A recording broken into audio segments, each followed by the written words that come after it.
وصلت شركة الكهرباء حوالي الساعة 8 الصبح.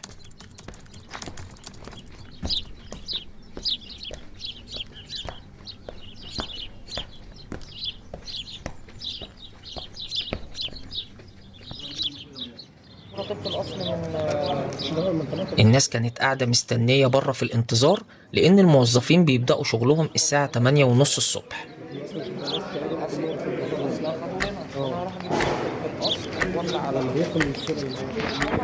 أول ما فتحوا البوابة للجمهور دخلت أخدت رقم من الأمن، وكنت تاني واحد في الدور. قعدت وانتظرت دوري، وبعد 5 دقايق كنت واقف قدام شباك 8. شباك رقم 8. رحت شحنت الكارت. العداد باسمي ولا احتاج انقله؟ ان شاء الله. شكرا لذوقك. والموظف اتأكد لي ان العداد باسمي وختم لي الايصال واداهولي.